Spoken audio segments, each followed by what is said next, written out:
Hello, econ classes. This is a very brief lesson on our national debt.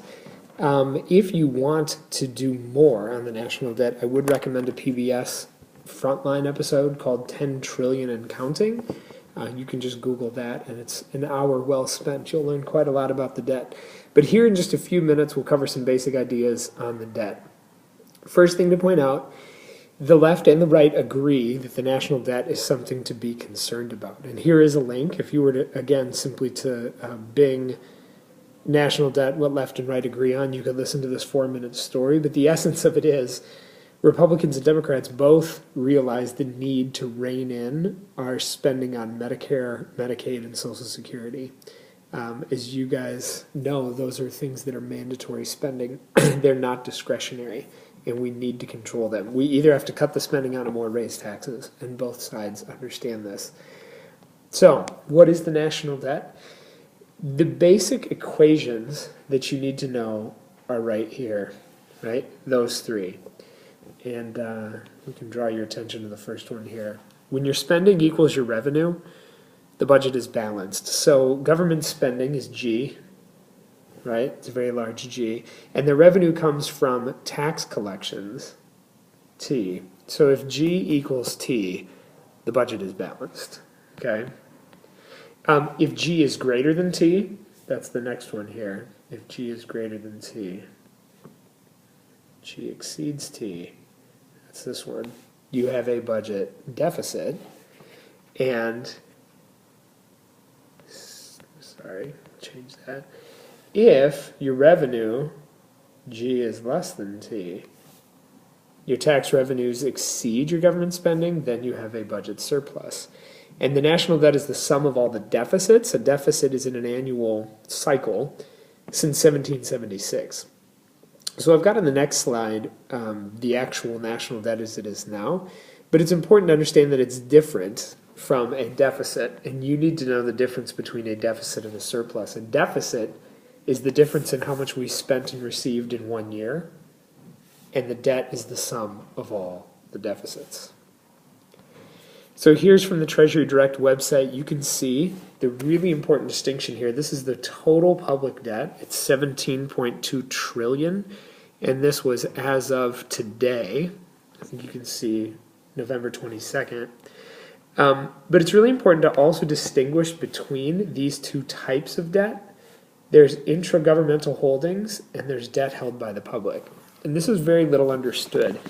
Intragovernmental debt is money that the government owes itself. So here it's almost 5 trillion of the 17 trillion, so a little less than a third of the money is held by the government themselves. It's money they owe themselves. And debt held by the public, this 12.2 trillion, is money owed to non-government entities like U.S. Citizens, Chinese citizens, U.S. mutual funds, Chinese mutual funds. So this is, in many ways, what economists say. These are the real obligations of the U.S. government. They don't get as worried about this as most economists. I can't speak for everybody. But here's the reason. Intragovernmental holdings, those do need to be paid back, but it's a little like owing yourself money. Let's imagine on your own personal household budget. In a given month, you spend more money on food than you do on clothing. So you move money in your budget over to food and you take it away from clothing, and you say to yourself, note to self, next month put the money back in the clothing budget.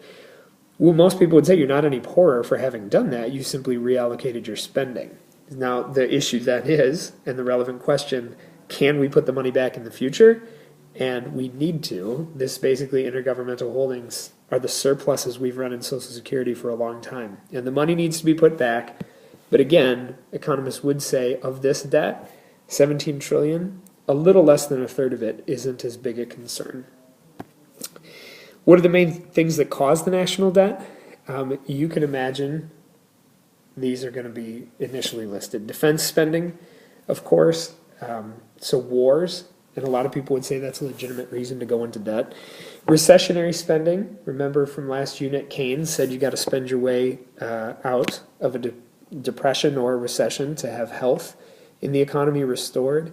And then simple deficit spending. Whenever you increase spending without raising taxes, and a classic example would be under the Bush administration passing Medicare Part D, which is prescription drugs. They passed that huge spending program while cutting taxes, and that is clearly going to add to the deficit. Where does the government get the extra money to spend? They sell bonds, right? And that means they have to pay back that money in the future plus interest.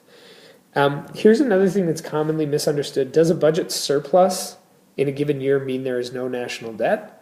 And the answer is no, right? The budget surplus could simply be used to pay down the debt. So some students say to me, yeah, weren't we done with the national debt under Bill Clinton? And the answer is no, we just ran a few years of budget surpluses under Bill Clinton, and that money could be used to pay down the debt. And interestingly, then, this was when I was in college, and there was a lot of talk then about the national debt being gone by the year 2010. They were projecting out all those years of surpluses and paying it down.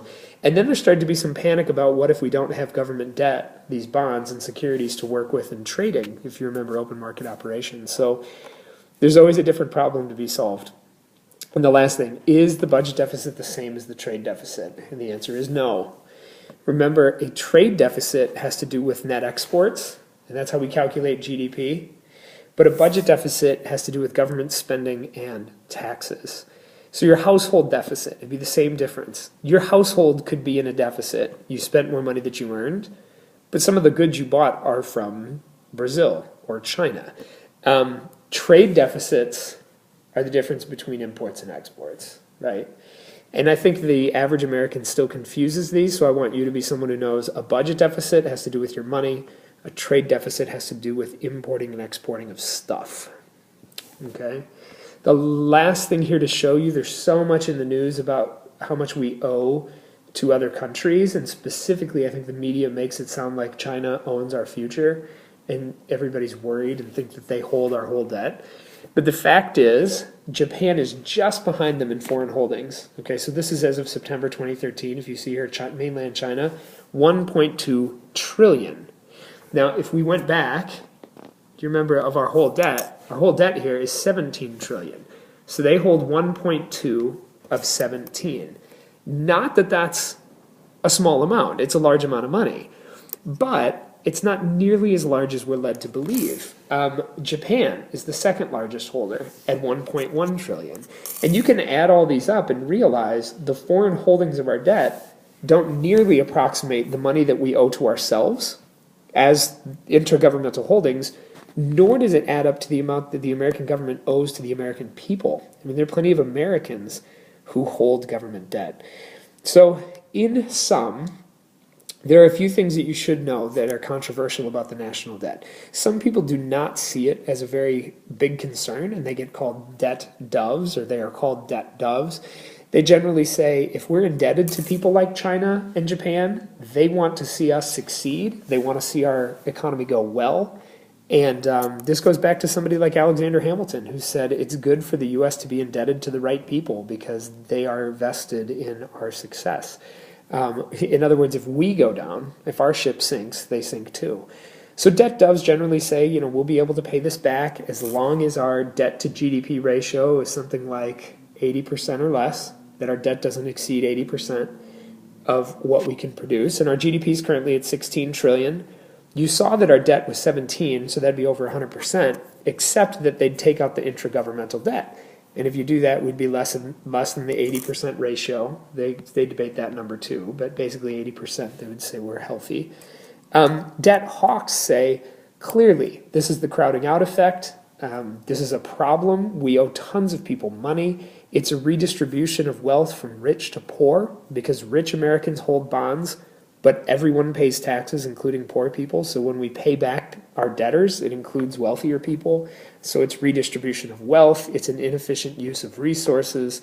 It causes the crowding out effect. It depresses future growth and takes away from our general livelihood. So that's a 10-minute background on the national debt. And what I want you guys to do in class, we're going to do this actually probably before you'll see this lecture, is you tackle the deficit. That is where you are going to solve the deficit and balance the country's books. And we'll do that right before Thanksgiving. Thanks for your attention.